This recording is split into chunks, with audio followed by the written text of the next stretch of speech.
안녕하세요. 밀리터리 미니어처 매니아 쓰림입니다. 현재 예상되고 있는 한국행 항모는 앵글드 덱이 없어요. 예상 설계는 스키점프대가 있는 설계와 스키점프대가 없는 설계 두 가지지만 공통점은 둘 다 앵글드 덱이 없다는 것은 맞는 거예요. 그냥 직진 방향으로만 설계되어 있죠. 한국형 항모만 그런 건 아니에요. 한국형 항모의 모델이 되는 영국의 항모 두 척 역시도 앵글드 덱이 없죠.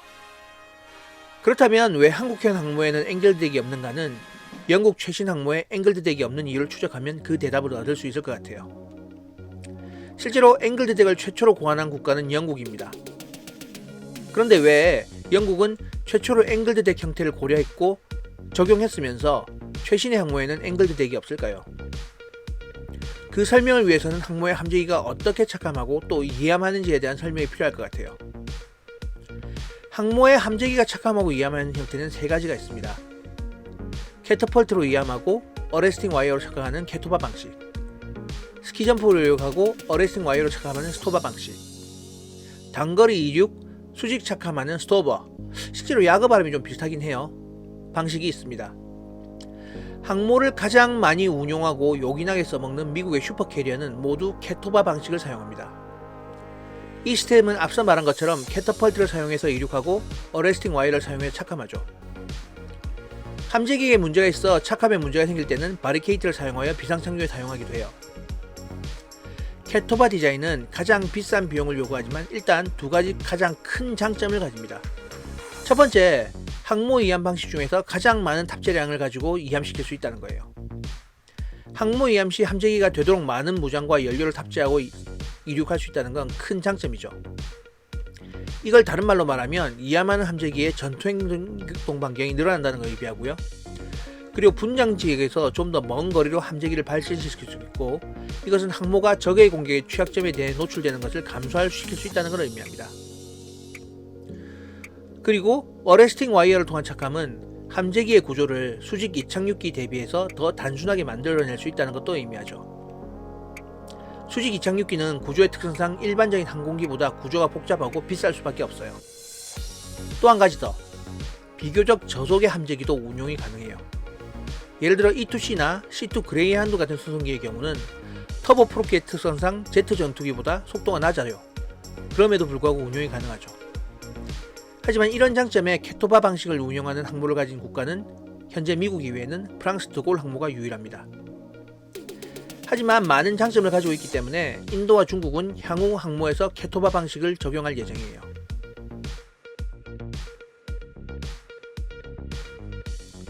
단거리 착륙과 배리어 시스템 착륙을 사용한 항모 시스템은 일단 항공기 스스로 추력으로 이염을 해야 합니다. 물론 긴 활주로와는 다르게 스키점프대의 힘을 빌리죠.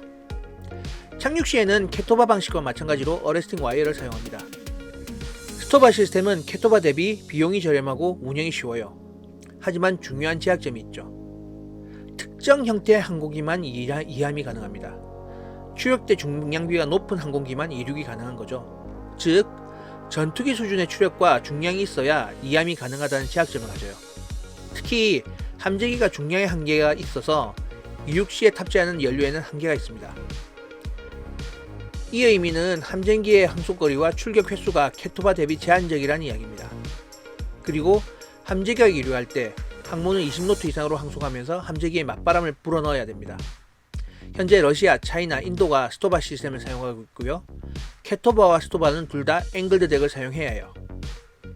사용하는 이유는 아주 간단한 이유인데요. 첫 번째, 이 착함을 동시에 할 수 있다는 겁니다. 또 하나의 이유는 혹시라도 착함에 함재기가 실수할 경우 어레스팅 와이어를 놓치더라도 이함을 준비하고 있는 항공기를 덮치지 않게 하기 위해서요. 착함이 실패한 항공기가 이함을 준비한 항공기가 발생한 사고는 제2차 세계대전 때부터 꾸준히 발생하는 골칫거리였죠. 마지막으로 스토버 시스템은 단거리 스키점프대를 이용하여 이함하고 수직으로 착륙한 시스템입니다. 단거리 스키점프대를 사용하지 않는 경우도 있긴 해요. 수직 착륙을 위해서는 항공기가 항모와 속도를 맞춘 후에 항모에 수직으로 착륙합니다. 하지만 이런 시스템은 스토바가 가능한 항공기라는 전제 하에 가능하죠. 이런 기능이 가능한 항공기는 제작도 어렵고 운영 비용도 많이 요구하죠. 바로 수직 이착륙을 위한 기능을 탑재하기 위해서죠. 거기다 운영에서도 많은 비용과 공수가 요구되고 항공기 자체가 복잡성을 가지기 때문이에요. 스토바 함재기는 이함뿐만 아니라 착함에도 항공기의 중량에 많은 제약을 가집니다. 예를 들어 형태가 매우 유사한 F-35B는 F-35C에 비해 33%의 적은 연료를 탑재할 수밖에 없습니다. 그리고 스토바 전투기들은 통상적인 전투기에 비해서 기동성이 떨어지고 급기동 시 발생하는 지에 대한 저항력도 약하죠.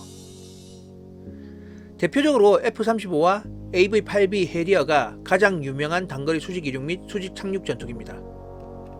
물론 두 기종 모두 수직 이륙의 능력을 가지고 있지만 실제로 사용할 수 있을 정도로 실용적이진 않아요. 수직 이륙에는 현실적이지 못한 수준의 무장 및 연료 탑재가 가능해서 이륙은 가능하지만 임무 수행은 거의 불가능에 가깝습니다. 스토바 항목은 전 세계에서 가장 많이 쓰이고 있는 항모 형식이에요. 기존 항모에 비해서 적은 비용으로 건조가 가능하고 현재 14척의 항모가 이런 식으로 건조돼서 운영되고 있습니다. 미국의 경우 강습 양육함을 이런 형식으로 운영하고 있고 스페인, 영국, 이태리에서도 같은 형식으로 운영하고 있죠. 이런 이유로 영국의 최신의 항목은 앵글드 덱이 아니라 직선 형태의 갑판을 유지하고 있는 거죠. 운영하고 있는 함재기가 수직 착륙이 가능하니 구태여 앵글드 덱을 만들 필요가 없는 거고요. 그렇다면 영국은 왜 고가격에 비교적 제약을 많이 가지는 F-35B를 선택하고 전통적인 형태의 함재기인 F-35C를 선택하지 않았을까요? 초기부터 영국은 F-35의 도입을 준비하면서 두 가지 항모의 설계를 동시에 진행하고 있긴 했었어요. 스토바 형식의 항모에는 F-35B, 캐토바 형식의 항모에는 F-35C를 계획 중이었죠. 실제로 퀸 엘리자베스급의 두 척인 퀸 엘리자베스와 프린스 오브 웨일즈는 둘 다 캐터펄트를 설치할 수 있는 형태로 설계가 진행됐고 건조가 진행됐었어요. 하지만 건조가 진행되는 중에 영국 정부는 두 척 중 한 척은 캐터펄트를 사용하겠다라고 선언까지 했었으니까요. 실제로 조감도에는 F-35C를 운영할 수 있을 정도의 캐터펄트와 앵글드 덱의 조감도가 그려져 있긴 했었어요. 통상적으로 캐터펄트에는 전기 압축을 사용해왔고 실제로 영국의 항모가 개발한 최초의 형태도 전기 압축형이죠. 문제는 새로운 형태의 엔진 구조가 발목을 잡았어요.